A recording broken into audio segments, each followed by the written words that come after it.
Molweni bantu base-YouTube Center, igama lam ndingu-Associate Sijo Singwe, and welcome back to my channel. Thank you so much for watching my videos. I really do appreciate it.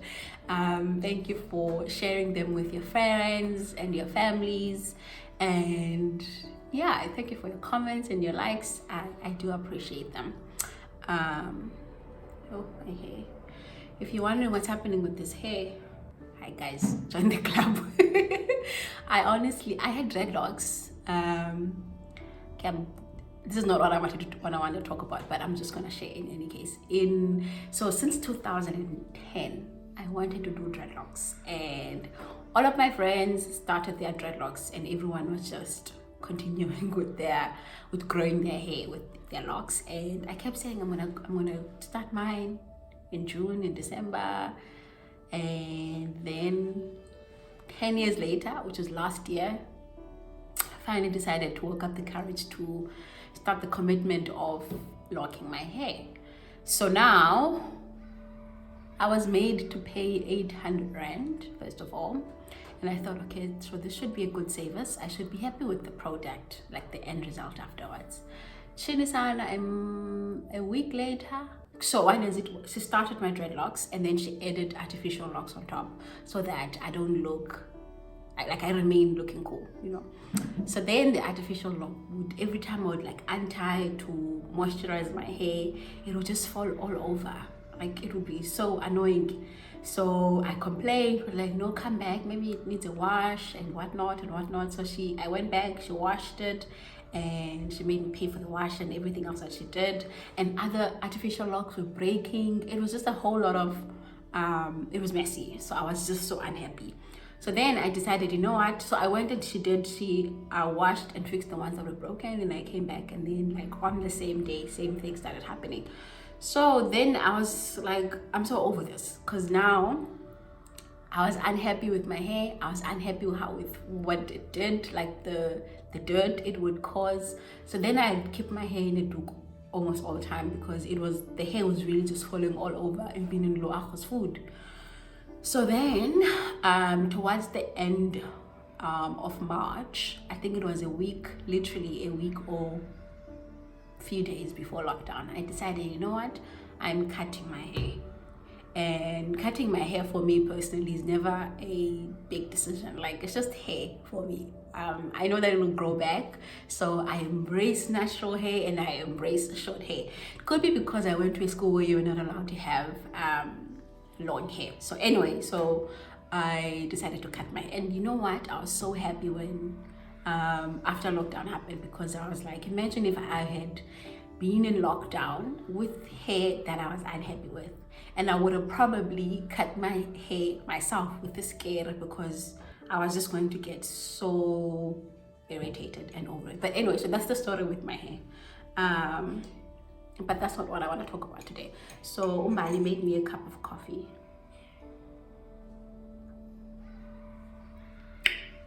Strong. This is right here, so I can't just have coffee. But anyway, so what I wanted to talk to you guys about today, sorry for talking gibberish at the beginning, but anyway, today I wanted to share my story on my postpartum, in fact embracing my postpartum body. So before I was pregnant, I was 68 kgs, and then I think it was a week before I found out I was pregnant, I decided, you know what, I need to lose at least 3 kgs, get back to 65, and then start maintaining from there. So I went back to jogging, and I jogged for a week, and then on the last day of my jog, that's when I felt nauseous and couldn't run properly. It was just a weird morning. So then I walked the rest of the distance home, and my sister was like, "Woo, I can't do meet." And we had been trying for a baby. So then on the same day, this is not my pregnancy story. Oh my gosh. Anyway, back to the real reason for this video. So I was 68 kgs, and during pregnancy I gained about 10 kgs, which isn't a lot, because you lose at least half of that after you've given birth.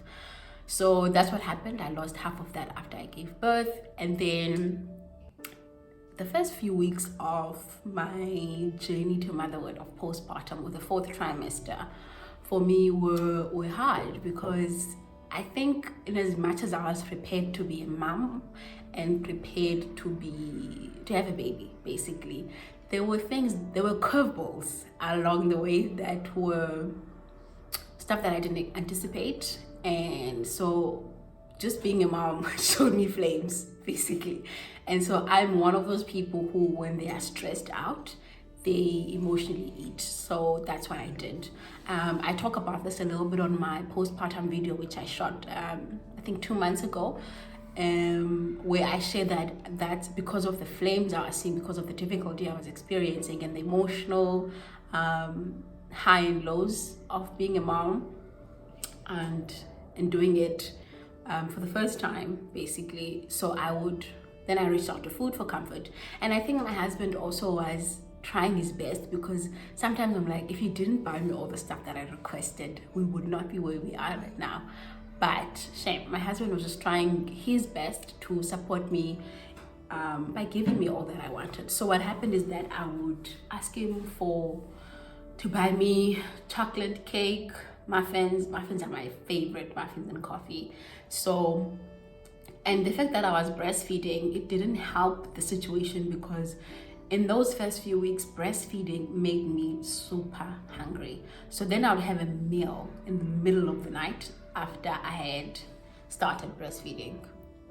My phone is low. I hope that didn't mess up my video. But anyway, so that's what happened. So that's how I gained most of the weight that I currently am trying to lose right now. But before all of that happened, when I found out I was pregnant, even before, when I was preparing my body to be pregnant, and then I was preparing even my heart and the space that I was in for a baby, I knew that I would get stretch marks. I knew that my body would change. I knew that I would gain weight. And I was embracing all of these changes, because above and beyond all of that, I would have carried a whole human being into this world, and I would have partnered with God in the creation of the life that Uluaho is living. So I was proud of that, and I embraced it as part of my womanhood, and as part of also the gateway to my parenthood, because the stuff that happened to you as a woman in becoming a mom. So I knew that I would gain weight. As a result, the first time I noticed that I see you picking up weight, regardless of what the reasons were, whether it was because I had started emotionally eating, or whether it was because of the pregnancy itself, baby weight as people like to refer to it, I was okay with it, because I was like, I have just done a big job. My body has just gone through something huge, and I've given birth. So I'm celebrating that it was successful, that I have a healthy baby, and myself, now I'm healthy. So my struggles basically with accepting my postpartum body weren't evident until I reintroduced myself to the world after giving birth.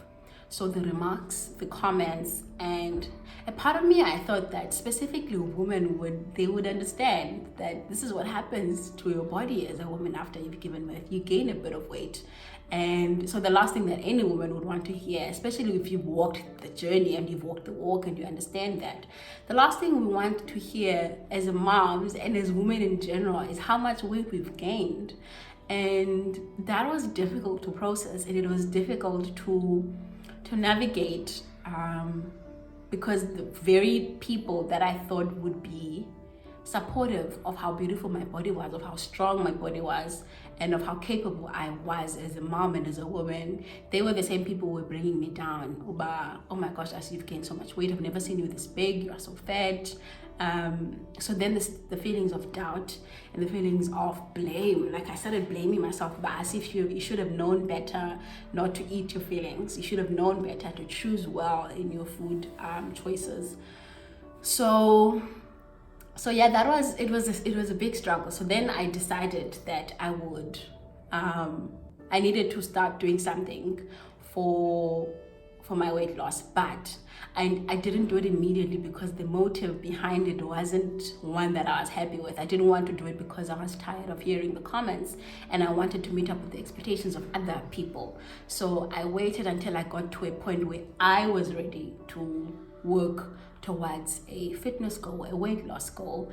And so that happened in August last year, towards the end of August. So then I joined an accountability group with two of my friends. We created this WhatsApp group where we were keeping each other accountable for exercise and eating better and drinking our water. And I think it was an important moment for me to start doing it for me and do it my way and taking my time in doing it, because I knew I had gained weight. I knew that I was 10 kgs heavier still. Even how old was Luacho? May, June, July, August. She was about 3 months.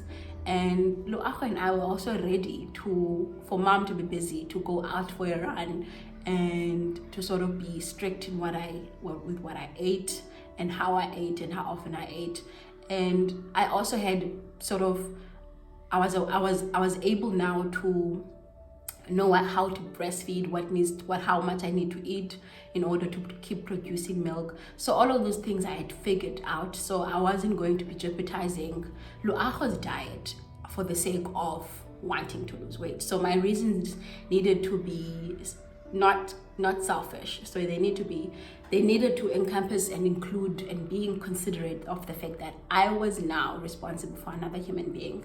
But besides all of that, again, I think I'm repeating myself when I say that I needed to do it for me and do it my way and take my own time. So almost a year later, I've lost about 9 kgs, and I'm really proud of myself. And sometimes I think I should have lost more, because there were months where I didn't lose an inch. And sometimes it would get to me, sometimes it wouldn't. But again, the fact that I've surrounded myself with such a good support system and an accountability group, it has helped me remember that what my goals were, what my motives were. And so be kind to myself whenever I feel like beating myself down because I'm not losing weight quick enough. But anyway, so it has taken quite a lot to accept my postpartum body, and without the outside influences and the outside negative voices, I think in general I would have gotten to a point where I would look at my non-flat stomach, my extra meat in my hips, and don't even talk about what's happening in the chest area with being providing food for another human being. All of which I am proud of. But yeah, so even that process of losing weight can get to a point where it's very emotionally draining and physically draining. So there are weeks where I take breaks, and I'm just like, this week I will allow my husband to buy me chocolate and whatever he wants to buy me, because he enjoys, it's one of his love languages to buy me stuff that I enjoy, which is usually junk. So he enjoys going into the shops to buy me junk. It makes him happy. So then there will be weeks where I'm like, this week you can go all out. I'll eat your junk. And he becomes happy.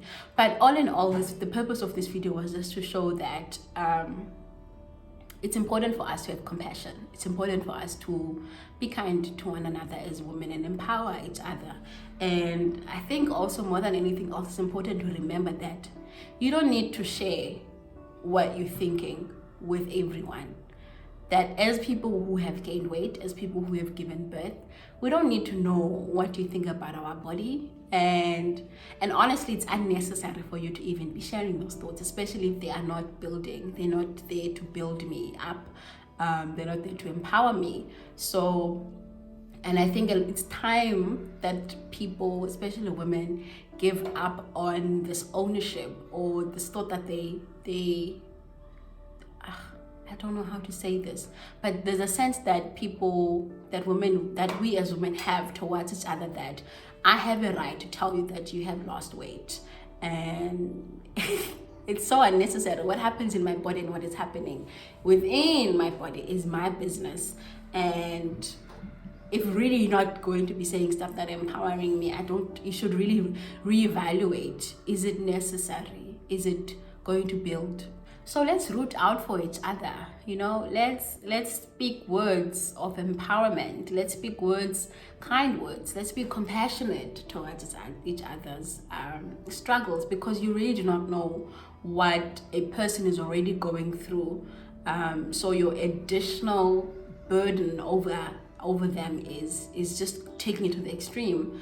So I think that's the purpose of this video, to just tell you guys where I was and where I am. And right now I've built enough courage to walk out and to embrace my body as it is, and as well as the imperfections. I know that I will never go back to who I was or what I was before I gave birth, and I'm okay with that, because something has happened. I've evolved, and I have there's been a sense of rebirth that has happened in my life, and I embrace that and I welcome that. So I don't want to go back to how things were. I want to continue with how things should be from now on and build on that. So be mindful of the thoughts, of the things you say. Be mindful of the comments you pass on new moms, and try and be supportive, you know, in every manner that you can, and keep your negative comments, especially about a woman's weight, to yourself. Trust me, they don't want to know, and they would ask you if they wanted to know. So unless asked, don't. So anyway, thank you so much for watching. So let's be kind to one another, let's be loving to one another, let's be compassionate, and especially to new moms. There's a lot that happens, and new moms are normally trying to figure out a whole lot of things and juggle a whole lot of things and plan for a future. So be sensitive to that. Anyway, thank you so much for watching. I hope you will subscribe, and I hope you will like this video and share it with your friends and your family. With that said, thank you, and bye-bye. Bali, say bye-bye to the people. Bye.